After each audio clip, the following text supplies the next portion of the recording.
You wake up with no alarm, no commute, and no boss waiting on an email. There's no clock on the wall, no shift schedule pinned up somewhere, no concept of clocking in. And yet somehow, your entire day still needs to produce enough food to keep you and everyone you care about alive until tomorrow. No job, no paycheck, no weekend to look forward to. Just you, your group, and whatever the land around you is willing to give up today. Today, the average full-time worker spends roughly 40 hours a week at a job, plus a commute, plus the mental residue of work that follows you home. For most of human history, the job, as you understand it, didn't exist at all. So, what actually filled those hours instead? Let's start with a number that surprised almost everyone who first heard it. In the 1960s, anthropologist Richard Lee spent extended time living with and documenting the Jew/Hoansi San people of the Kalahari Desert, carefully tracking exactly how many hours adults spent obtaining food each week. His data showed something startling: roughly 15 hours a week of direct subsistence work, hunting, gathering, tracking was enough to keep the group fed. That number spread fast, and it became famous under a label coined by anthropologist Marshall Solins, the original affluent society. The idea landed like a grenade in a culture built around the 40-hour workweek. If you needed less than half that time to survive, what were you doing with the rest? You're not looking at people scraping by on the edge of starvation. You're looking at a level of free time that would make most modern schedules look frantic by comparison.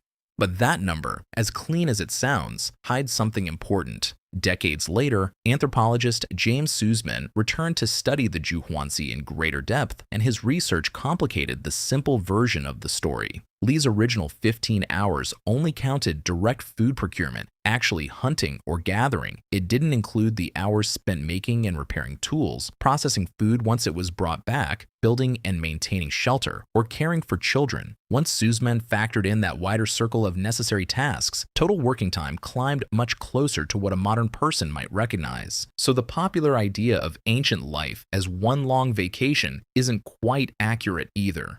Here's the detail that actually matters more than the hour count: how that time was structured. There was no moment where work started and life stopped. A woman gathering food might be minding a child at the same time, chatting with another forager, stopping to rest in shade whenever she needed to without asking anyone's permission. There was also no single supervisor deciding whether that pace counted as acceptable. Group decisions about when to move camp, when to rest for a few days, or when conditions demanded a harder push were made collectively based on real signals from the environment, not a schedule printed in advance. A run of good weather or a nearby source of food might mean several unusually light days in a row. A drought or a lean season could mean the opposite: the rhythm bent to reality instead of reality being forced to bend around a fixed rhythm. Researcher Frank Marlowe documented a similar pattern studying the Hadza of Tanzania, one of the last groups on Earth still relying primarily on hunting and gathering. His fieldwork showed a striking gender split in daily rhythm. Hadza men often spent long stretches of the day scouting, tracking, or simply waiting, genuine idle time built directly into subsistence itself, since successful hunts couldn't be rushed or scheduled. Hadza women's foraging time, by contrast, was almost never separate from childcare, woven together rather than split into work hours and parenting hours. Picture what a single day might have actually looked like. You wake naturally whenever your body decides morning has arrived.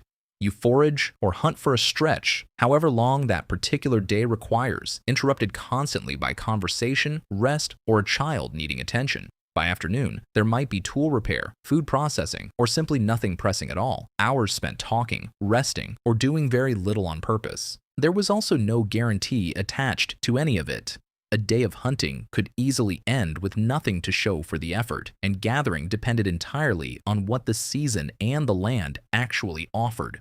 Unlike a paycheck that arrives whether the week felt productive or not, ancient subsistence carried real risk built into every single day. The flexibility wasn't free. It came bundled with genuine uncertainty about whether today's effort would pay off at all. If you're starting to notice how differently that day is shaped compared to your own, hitting subscribe means you won't miss the next one like this. Back to the story. There was no employer measuring your output against anyone else's. There was no fixed shift, no punch clock, no arbitrary 8-hour block, regardless of whether the work that day actually required 8 hours. The day's structure came from the task itself, not from an institution deciding how time should be divided.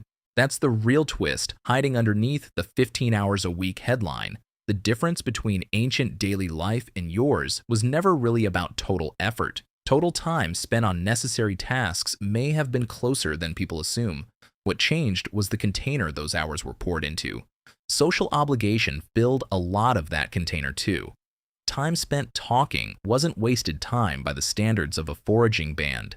Sharing food, settling small disputes, teaching children which plants were safe, passing down the exact spot where water might still be hiding underground, all of that counted as real, necessary work, even though none of it would show up on a modern time use survey asking how many hours someone worked that day. The very concept of a job, a fixed block of hours sold to someone else, tightly scheduled, separated cleanly from the rest of your existence, is startlingly recent. Historians generally trace that specific structure to the Industrial Revolution, when factories needed workers arriving at the same time, performing standardized tasks for a fixed and enforced number of hours. Before that shift, for the overwhelming majority of human history, subsistence work simply happened, embedded inside the same stretch of time as rest, conversation, and family. Even agricultural societies that came after hunting and gathering, but long before factories, kept a version of this blended rhythm.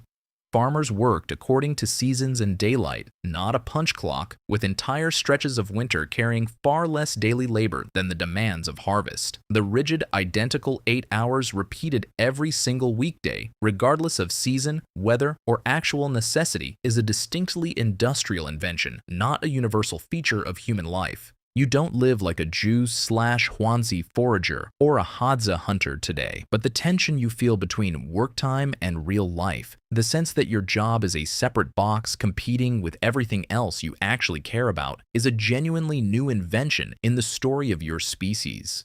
Your ancestors weren't clocking 15 relaxed hours while you grind through 40. They were living inside a rhythm where necessary tasks and actual living were never pulled apart to begin with.